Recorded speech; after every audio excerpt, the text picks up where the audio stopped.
ये कहानी है हमारे हीरो एथियन की, जिसके पास थी सिर्फ एक लो लेवल टैलेंट।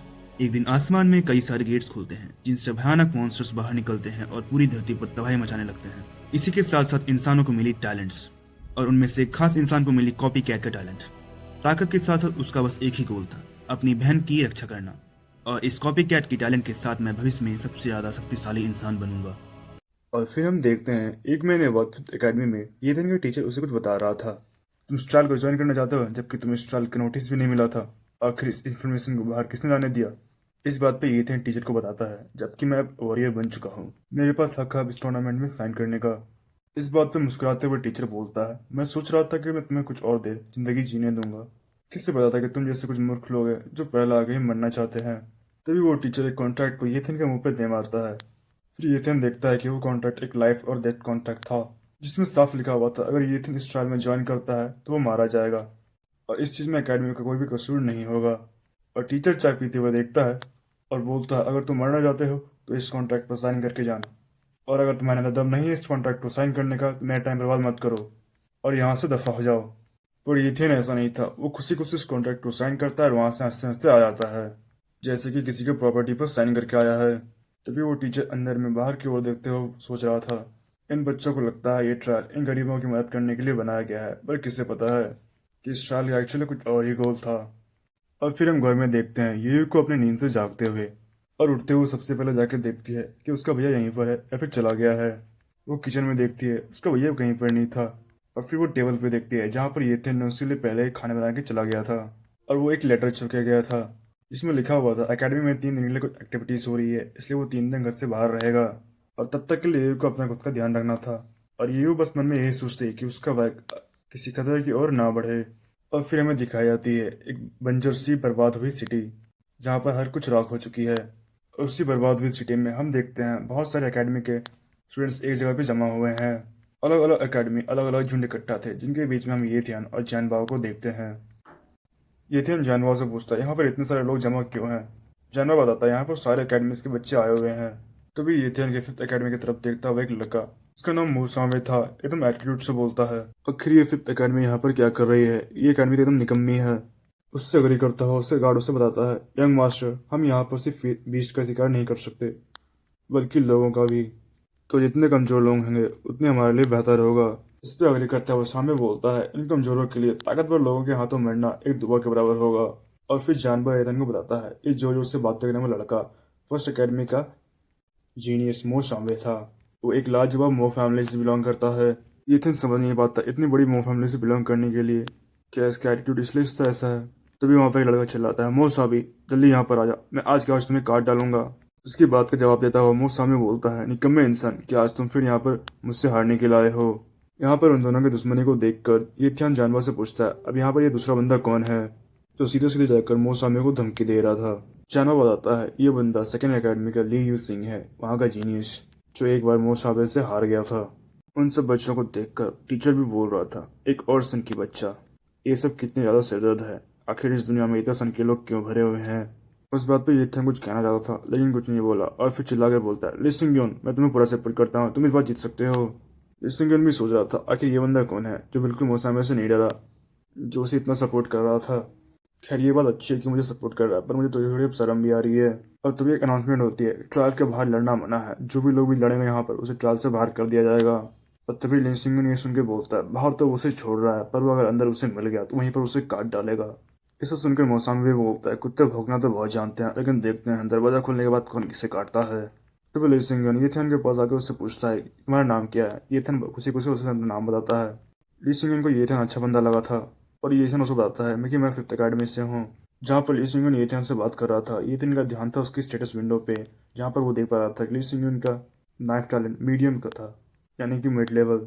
अब उसे पाने के लिए वो अपना हाथ उसकी तरफ बढ़ाता है और उससे बोलता है, ली सिंह, तुम्हें इस ट्रायल में किसी भी तरह मारकर मोसामी को हराना है और उसे दिखाना है कि असली बॉस कौन है। और लियो सिंह भी उस बात को अच्छा मानकर और एक तारीफ मानकर खुशी खुशी येथियन से अपना हाथ मिला लेता है, जबकि येथियन यहाँ पर बस उसके टैलेंट को कॉपी करके ताकतवर होना चाहता था। और अब टैलेंट कॉपी करने के बाद ट्रायल के शुरू होने का भी समय आ गया था। दरवाजा खोलते हुए पहले बताया जाता है कि अंदर एंटर करने वाली पहला अकेडमी फर्स्ट अकेडमी होगी, और दरवाज़ा खुलते ही फर्स्ट एकेडमी के सभी बच्चे एकदम तेजी से अंदर भाग जाते हैं, जिसमें मोरसामे भी शामिल था अपने गार्ड के साथ। उसे लगता था कि इस पूरी जगह पे वो सबसे ज़्यादा शक्तिशाली है, तो उसके अलावा यहाँ पर कोई नहीं जीत सकता। अब ईथन के पास खड़ा जानवर बताता है अब उसे फटाफट अपनी टीम के पास जाना होगा, क्योंकि अब उसके अंदर जाने का टाइम आने वाला है। और फिर ली यून सिंह बताता है कि पहला एक फर्स्ट एकेडमी जाएगी, फिर उसकी दूसरी सेकंड एकेडमी जाएगी, और अंत में जाएगी फिफ्थ एकेडमी। और दुनिया में ऐसा ही होता है, कमजोरों को सबसे ज़्यादा मेहनत करना पड़ता है। और फिर वो येथन को बाय करता हुआ अपनी टीम के पास चला जाता है। और येथन जानता था उसे फिफ्थ एकेडमी के अंदर जाने का टाइम अभी आने में लेट होगा, और उसे अंदर में उसके टैलेंट के साथ मर्ज करने का शायद ही मौका मिलेगा। और वो फटाफट जंगल के डायरेक्शन में भागने लगता है, और वो जंगल में एक सुनसान इलाके को देखकर वहां पर खड़ा था, और वो चेक करता है कि उसके आसपास कोई मौजूद तो नहीं है। अपने स्टेटस विंडो को ओपन करता है, और वो जानता था इस बार मर्ज करने के साथ साथ उसे भयंकर दर्द होने वाला था, लेकिन फिर भी उसके पास कोई और ऑप्शन नहीं था।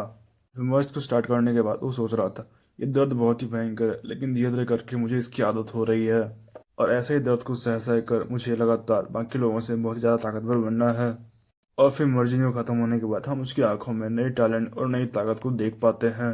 अब वो अपना नई ताकत को आजमाता हुआ अपने नाइफ को पकड़कर अपनी नई टैलेंट को आजमाता हुआ अपने दोनों हाथों से अपने स्वॉर्ड को पकड़कर वार करता है, और उसकी नाइफ टैलेंट इतनी तेज हो गई थी कि उसके सामने जितनी भी चीजें थी सब कट जाती है, और वो सारे पेड़ों को आसानी से ही काट पा रहा था। जिथियन की ताकत बहुत ही ज़्यादा बढ़ चुकी थी। अब वहाँ से वो बढ़ने लगता है ट्रायल एरिना की तरफ, और वहाँ पर पहुँचकर कुछ टाइम में उनकी फिफ्थ एकेडमी की बारी आ जाती है, और फिफ्थ एकेडमी के सारे स्टूडेंट्स फटाफट ट्रायल एरिया के अंदर एंटर कर देते हैं। और अब अंदर एंटर करने के बाद येथन यहाँ वहाँ ढूंढ रहा था शिकार करने के लिए सैवेज बीस्ट को, जिन्हें मार कर ही तो वो असली रिवॉर्ड हासिल कर पाएगा। तभी उसे अपने आसपास कुछ हलचल महसूस होती है, और हम पीछे देखते हैं उसके पीछे एक बड़ा सा स्नेक सैवेज बीस्ट को। उस स्नेक मॉन्स्टर का इरादा था येथन को यहाँ पर मारने का, लेकिन येथन अपना तलवार निकालते ही जैसे उस स्नेक मॉन्स्टर से वार करने वाला था, येथन एकदम हवा में उछल के एक ही स्प्लाश में मॉन्स्टर को काट डालता है। और उस मॉन्स्टर को मारने के बाद वो उसकी आंख वगैरह को निकाल लेता है, जो कि उसके पॉइंट्स की तरफ गिनी जाएगी। वो चीज़ उसके प्रूफ होगा जिससे पता चलेगा कि उसने उस मॉन्स्टर को मारा है। ये सैवेज बीस्ट उसे बहुत ही कमजोर लगा था, लेकिन ट्रायल के हिसाब से जो जितनी सैवेज बीस्ट को मारेगा उसकी उतनी ऊंची रैंक होगी, और जो भी फर्स्ट रैंक आएगा उसे मिड टायर का फियर्स बीस्ट का ब्लड दिया जाएगा, और रैंक जितनी कम होगी रिवॉर्ड भी उतना ही बेकार होगा। और ईथन को समझ में आता है उसे कई सारे सैवेज बीस्ट को मारना होगा। और उसके बाद वो इधर उधर बिल्डिंग को उछलता कूदता अपने आसपास ढूंढ रहा था, तभी उसे कहीं से काफी तेज चिल्लाने की आवाज आती है। जैसे उसे वो आवाज सुनाई देती है जो कि उसे काफी जानी पहचानी लग रही थी, और वो एक बिल्डिंग पे खड़ा कर देखता है एक उल्फ का झुंड एक बंदे का शिकार करने के लिए उसे घेर रहे थे। जब येथन ध्यान से देखता है तो वो पाता है वो बंदा और कोई नहीं उसी का दोस्त जानबाव था। वो डर के मारे चला आ रहा था। मुझे माफ कर दो, मेरे करीब मत आओ, मेरी भी शादी भी नहीं हुई है, मुझे बच्चे वगैरह कर लेने दो। पर मैं उससे पहले मरना नहीं चाहता। तभी वो मॉन्स्टर उस पर कूद पड़ते हैं, लेकिन इससे पहले कि वो वुल्फ उसे मार पाता येथन हवा में उछल के एकदम तीर से निशाना लगा के उस वुल्फ को मार देता है। और जानवर यह देख पाता है कि उसकी मदद करने के लिए यहाँ पर कोई आ चुका है, और तभी येथियन छलांग लगाकर एकदम जोर कर उसके सामने लैंडिंग करता है। और येथियन पूछता है क्या मैं इन सभी को मारकर क्या मैं इनके पॉइंट ले सकता हूँ। और जानवर उसे बोलता है यहाँ से जल्दी तुम भाग जाओ, तुम इन सारे उस मनुष्य की बराबरी नहीं कर सकते, और मुझे बचाने का चक्कर में तुम खुद भी मारे जाओगे। और येथियन भागता तो है, लेकिन अपने स्पीड लेने का इस्तेमाल करते हुए एकदम तेजी से उन मॉन्स्टर्स को मारने के लिए। और अब वो उन उल्फ मॉन्स्टर के बीच में आ गया था। वो उस मॉन्स्टर भी उन्हें नोटिस करते हैं और अपने स्पीड का इस्तेमाल करके येथन को मारने की कोशिश करते हैं, लेकिन येथन के पास सिर्फ एक ही एलन नहीं था। वो अपने तलवार निकालता है, अपने नाइफ एलन को एक्टिवेट करके तेजी से उन सारे ओल्फ को काट डालता है। और इतनी खतरनाक वन साइड लड़ाई को देखकर जानवर भी येथन की ताकत को देखकर हैरान हो जाता है। जानवर सोचता है इतनी ज्यादा ताकत, आखिर क्या ये ही मेरा दोस्त येथन है, ये इतना जल्दी इतना ताकतवर कैसे हो गया। उन मॉन्स्टर को मारने के बाद येथन उनकी दांतों को इकट्ठा करने लगता है, जिनसे उनका उसका पॉइंट गिना जाएगा। और फिर वो जानवर से पूछता है क्या इन सभी पार्ट्स को वो ले सकता है, और जानवर उसे हाँ कर देता है, क्योंकि इन मॉन्स्टर को येथन नहीं मारा था। वहां से आगे बढ़ता येथन जानवर से पूछता है क्या वहां से वो आगे बढ़ने वाला था, जिस बात पे जानवर मना करता है, क्योंकि वो पहले हार मान चुका था, क्योंकि इस बार का ट्रायल पहले से ज्यादा खतरनाक है। उसे तो बस खुश रहना था, ये था किसी तरह से वो बच पाया, और साथ ही साथ उसके सभी टीममेट पहले से इतनी घायल हो चुके थे। उन्हें किसी तरह यहाँ से फटाफट वहाँ से ले जाना पड़ेगा। जिस बात पे एथियन भी वही करता है और वहाँ से वो फटाफट जानवर को छोड़ के जाने लगता है। तभी जानवर एथियन को आवाज़ लगाता है, एथियन तुम्हें ध्यान रखना होगा क्योंकि यहाँ पर एक नकली फियर्स बीस्ट भी मौजूद है। नकली फियर्स बीस्ट का मतलब फियर्स बीस्ट और सैवेज बीस्ट के बीच का था, क्योंकि सबसे कमजोर सैवेज बीस्ट होते हैं, उसके बाद नकली फियर्स बीस्ट, फिर उसके बाद फियर्स बीस्ट। मैंने सुना है फर्स्ट एकेडमी कब से एक 20 साल नकली फियर्स बीस्ट से लड़ रही है और वो फियर्स बीस्ट बहुत ही ताकतवर है और उसे मारने का पूरे 500 पॉइंट्स है। और ये 500 पॉइंट्स सुनकर एथियन के चेहरे पर एक बहुत बड़ी मुस्कान आ गई थी, क्योंकि अगर उसे ये 500 पॉइंट्स मिल गया तो पक्का ही इस ट्रायल में वो जीत जाएगा। तभी वो जानवर को जोर जोर से हिलाकर उससे उस फ्यूज बीस्ट का पता पूछने लगता है और जानवर जैसे उसे बताया जाता है वो फटाफट अपने स्पीड टैलेंट को एक्टिवेट करके वहाँ से निकलने लगता है। वो एक्साइटेड और खुशी से कह रहा था, ये 500 पॉइंट्स कुछ भी कर कर मेरे ही होने वाले हैं। वो एकदम तेजी से फटाफट कई बिल्डिंग्स को पार कर एक जगह पर आकर रुकता है और वो अपने सामने देखता है। उसके सामने फर्स्ट एकेडमी के कई सारे स्टूडेंट्स के लाशों को गिरे हुए थे, जिससे पता लगा सकता था कि वो नकली फेस बीस्ट भी कितना ताकतवर था, जिसने इतने 12 स्टूडेंट्स को मार दिया था। उसके बाद जेसन ध्यान से देखता, उसके सामने एक बहुत ही खतरनाक बैटल चल रही थी। उस तरह उसकी बैटल की तरफ वो बढ़ने लगता है और देखता है और वो एक बिल्डिंग पे छुप जाता है और वहाँ पर सामने की लड़ाई को देखता है। वो फेस बीस्ट को, जो कि आधा एक सर्पेंट की तरह था और आधा एक अजीब से राक्षस की तरह, जिसका सामना करने के लिए पूरी फर्स्ट एकेडमी मिलकर उस पर वार कर रही थी।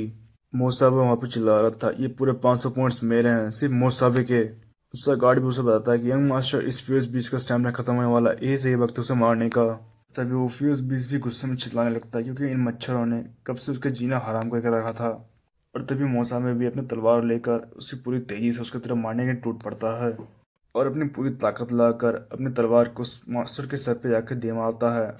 और उसे अंदाजा हो चुका था इस तेज वार से उस मास्टर पक्का मर जाएगा, पर वो अपनी टेल से वार कर मोसाबे को एकदम जोर से मारकर दूर पटक देता है। और मोसाबे संभल कर बोलता है, मैं जीत गया, ये 500 पॉइंट्स मेरे हुए।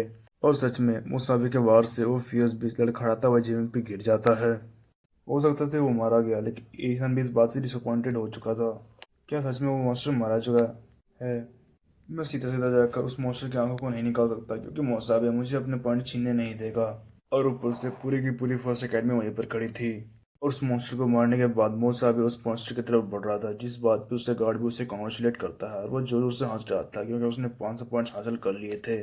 और वो बोलता, इस ट्रायल में पहला मैं आऊँगा क्योंकि मैं मोसाबे हूँ। और तभी उस नकली फ्यूज बीस्ट को अचानक से होश आ जाती है और अब उसका ऑरा अचानक से पर्पल जैसा हो गया था, क्योंकि अब वो आ चुका था ब्लड बस्ट स्टेट में और वो पहले से बहुत ज़्यादा ताकतवर हो चुका था। और वो बाहर करके अपने आसपास के लोगों का हवा में उड़ाकर फेंक देता है और वो एकदम तेजी से वहाँ से भागने लगता है। और मोसाबे चिल्लाकर बोलता है, कोई नकली फ्यूज बीस्ट नहीं है, बल्कि असली फ्यूज बीस्ट है, जो बहुत ही ज़्यादा ताकतवर है। वो पूरे के पूरे 1000 पॉइंट्स के बराबर है। उन 1000 के पॉइंट्स के पीछे कौन नहीं जाना चाहेगा। और फटाफट फर्स्ट एकेडमी के बच्चे उस पॉइंट्स और उस मॉन्स्टर के पीछे भागने लगते हैं। और मोसाबे भी गुस्से में सोच रहा था, वो फियर्स बीस्ट अभी भी बहुत ज़्यादा घायल है हमारे वार से, और हमने जाकर उसे भी नहीं मारा तो हमारी पूरी मेहनत बर्बाद हो जाएगी। अब दूर खड़े एथियन ने भी उसे असली बीस्ट होने पे बात सुन ली थी, और ये भी कि वो 1000 पॉइंट्स के बराबर था। ये बात तो पक्की थी कि उसे वो छोड़ने वाला नहीं था। और वो अपना स्पीड टैलेंट को एक्टिवेट करता मुस्कुराता है कि माफ़ करना साथियों, लेकिन तुम लोग मुझसे तेज़ नहीं हो। वो झुकता हुआ अपने स्पीड टैलेंट की पावर को मैक्सिमम लेवल पे एक्टिवेट करता है। उसका इरादा स्पीड टैलेंट से भागना नहीं था, बल्कि उससे मैक्सिमम टैलेंट को यूज करके सबसे पहले उसके पास पहुंचना था। और फिर फ्लैश की तरफ उड़ता हुआ तेजी से अपनी मंजिल की तरफ बढ़ने लगता है। और उसका स्पीड टैलेंट सच में यहाँ पर फ्लाइंग टैलेंट ही बन गया था। और तेजी से जाकर वह जगह पर लैंड करता है और देखता है आसपास के फर्स्ट एकेडमी के कोई बंदा यहाँ पर नहीं पहुंचा था। वहीं पर उसे फ्यूज बीस्ट के निशान भी मिलता है, जिससे उसे साफ पता चल रहा था कि वो फ्यूज बीस्ट उसके सामने एक बंजर बिल्डिंग में छुपा हुआ था। और साथ ही साथ उस जगह से एथियन को बहुत ही भयंकर सा ऑरा महसूस हो रहा था। और एथियन को सोते हुए कहता है, लगता है अभी 1000 पॉइंट्स मेरे ही है।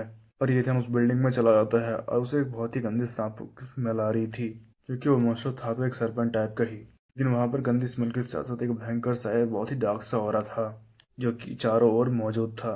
तभी एथियन अपने सामने देखता है। दोस्तों, अगर वीडियो पसंद आई हो तो लाइक करें, शेयर करें और सब्सक्राइब करना मत भूलना। फैंटेसी बॉन्ड पर मिलते हैं नेक्स्ट एपिसोड में।